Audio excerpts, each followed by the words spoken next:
Pemirsa, tentu kalau kita sudah melihat pertandingan tadi malam, Timnas Indonesia belum berhasil melaju ke final Piala Asia U23 2024 setelah kalah 0-2 dari Uzbekistan.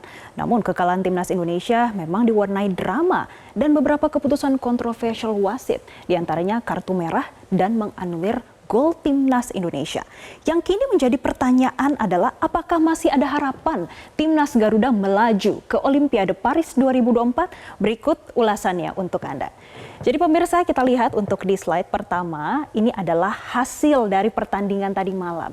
Yang mana Timnas U23 memang belum berhasil mencapai partai final seusai kalah dari Uzbekistan pada babak semifinal Piala Asia U23 2024. Uzbekistan berhasil menang 2-0 atas Indonesia dan gol Serigala Putih, julukan Uzbekistan U23, tercipta melalui aksi Hussein Norshev dan gol bunuh diri dari Pratama Arhan.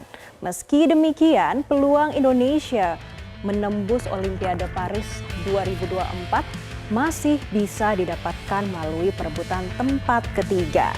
Yang menjadi pertanyaan, bagaimana caranya sehingga Indonesia bisa melaju ke Olimpiade Paris 2024. Jadi begini pemirsa, ini kurang lebih adalah bagaimana gambaran terkait dengan menuju Olimpiade Paris 2024.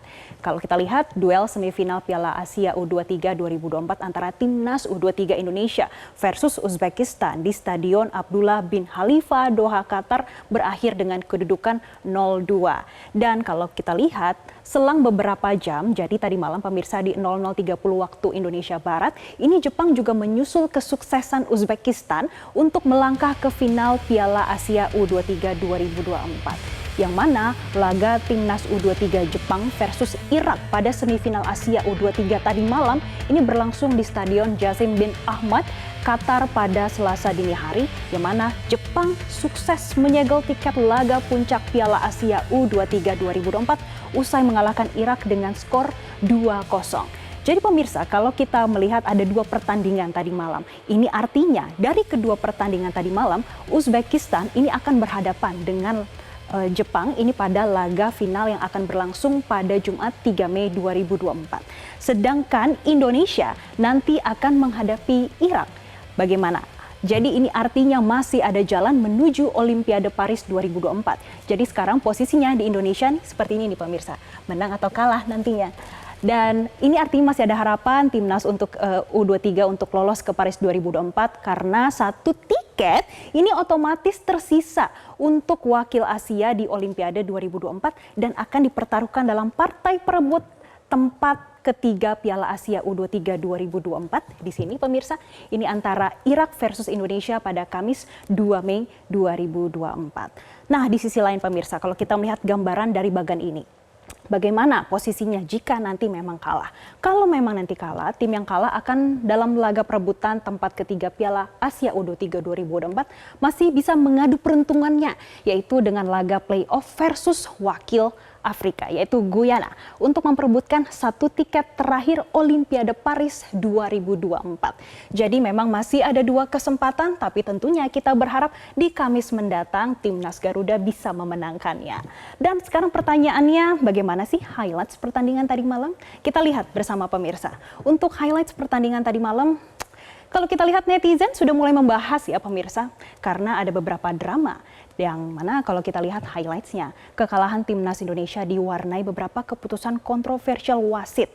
Ini diantaranya kartu merah dan menganulir gol Timnas Indonesia. Berulang kali wasit VAR memberikan keputusan yang merugikan Indonesia. Salah satu keputusan VAR yang paling kontroversial adalah saat memberi kartu merah kepada Rizky Ridho. Ini pada menit ke-84. Yang awalnya pemirsa, Rizky Ridho berniat membuat bola, maksud kami membuang bola ke depan. Namun kakinya justru mengenai paha pemain Uzbekistan. Dan Rizky Ridho dianggap melakukan pelanggaran. Kita bisa sama-sama lihat bagaimana visualnya ini pemirsa. Nanti akan terlihat. Nah, disinilah. Dan kita lihat wasit yang sedang meninjau. Dan diputuskan ia terkena dengan kartu merah. Selanjutnya pemirsa, masih ada drama lainnya terkait dengan gol yang didapatkan Indonesia di menit ke-61, yang mana Muhammad Ferrari sempat membobol gawang Uzbekistan, namun dianulir karena dianggap offside dalam prosesnya. Jadi berawal dari crossing Pratama Arhan yang menyambut Ramadan Sananta dan menyodorkan ke arahan Ferrari, maksud kami ke arah Ferrari sebelum diteruskan menjadi gol. Sekilas Sananta sebelumnya itu offside saat bola dilepaskan Arhan dan VAR kemudian mengeceknya dan memutuskan gol dibatalkan karena Sananta dinilai offside sebelum memberi umpan ke Ferrari.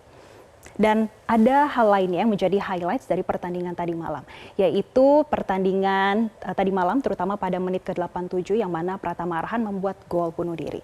Kita saksikan cuplikan berikut ini. Nah ini dia pemirsa, dan ini yang menjadi banyak pembahasan dan juga trending di media sosial.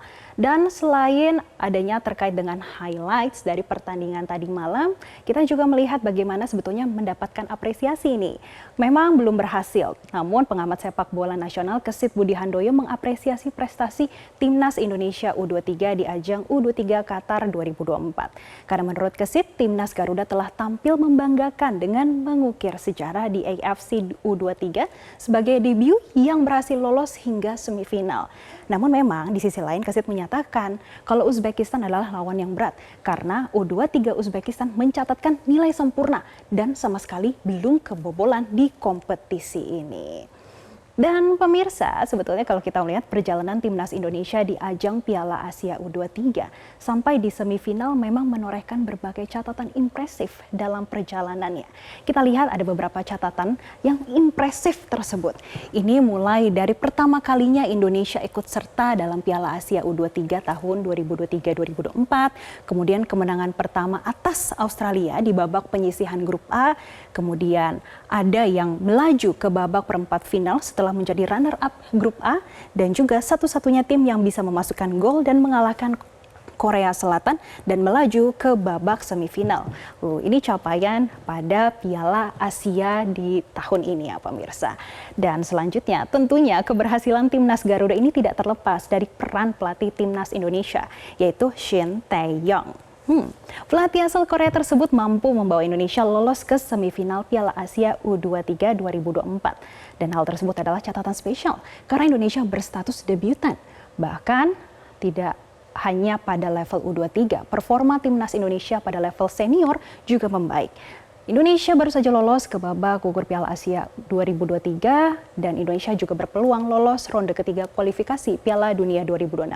Meskipun belum ada trofi, beberapa capaian penting mampu dicatatkan Timnas Indonesia saat dilatih Coach Shin. Dan beberapa capaian tersebut ini adalah sebagai berikut nih pemirsa. Kita bisa melihat ada rekor lolos knockout Piala Asia, kemudian menaikkan ranking FIFA Timnas Indonesia dari peringkat 173 ke 134. Dan pemirsa, kans Timnas U23 untuk tampil di Olimpiade Paris 2024 belum pupus.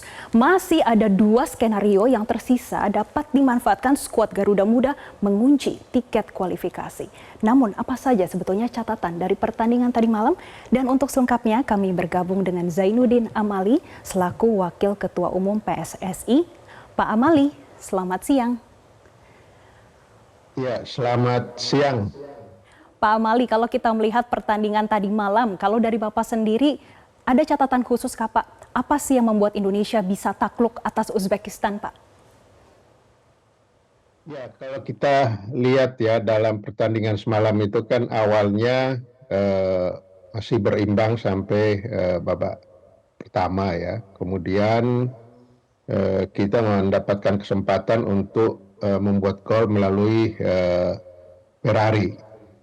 Nah, posisi itu masih bagus ya buat kita, tetapi kemudian gol tersebut dianulir. Nah, saya melihat bahwa begitu dianulir gol tersebut oleh wasit, anak-anak kita mulai terpengaruh secara mental. Jadi ada rasa kecewa dan lain sebagainya. Dan itulah yang kemudian dimanfaatkan oleh pemain-pemain dari Uzbekistan.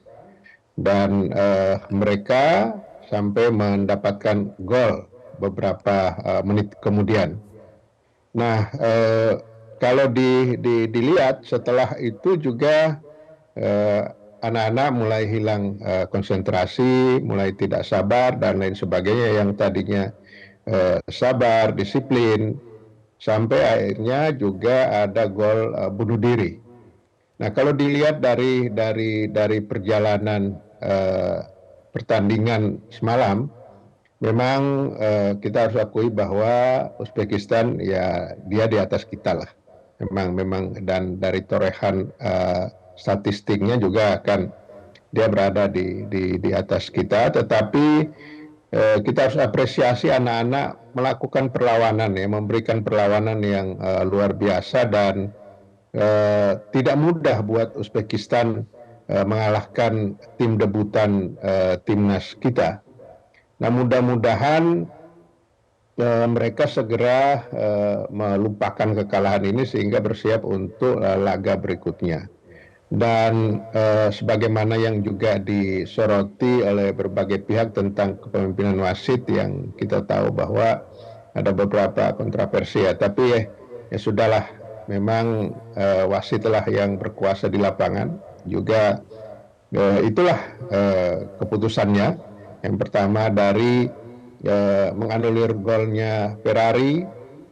Kemudian ada juga kesempatan kita yang kalau kita lihat secara sepintas harusnya itu pelanggaran di kotak penaltinya Uzbekistan ketika pemain kita dilanggar, Witan Sulaiman dilanggar di situ, tetapi kemudian itu dianggap bukan pelanggaran. Nah, hal-hal yang seperti ini tentu berpengaruh kepada mental pemain ya. Mereka merasa sudah main bagus, kemudian dirugikan oleh keputusan-keputusan kontroversial dari wasit. Nah, inilah hasilnya yang kita ya harus terima. Saya kira di samping memang Uzbekistan harus kita akui bahwa secara statistik mereka di atas kita, tetapi ada hal-hal lain yang seperti saya sampaikan tadi juga yang berpengaruh terhadap mainnya anak-anak, sehingga ya kita harus menerima dengan kekalahan 2-0 dan main dengan 10 orang. Dan yang kita sayangkan ini kapten timnya kena kartu merah ya. Ya, Rizky Ridho yang biasanya main tenang, main disiplin, harus terkena kartu merah dan ini akan berpengaruh. Dia tidak bisa main pada pertandingan saat melawan Irak nanti, tapi saya nggak tahu nih regulasinya seperti apa ya, gitu. Oke, baik Pak Amali. Tadi saya menyoroti ada beberapa hal terkait dengan mental para pemain timnas Garuda, kemudian terkait dengan wasit, dan pertanyaan ketiga nanti kami ingin tanyakan terkait dengan perebutan juara 3 nanti melawan Irak, apa saja yang perlu dipersiapkan. Jelajahi cara baru mendapatkan informasi.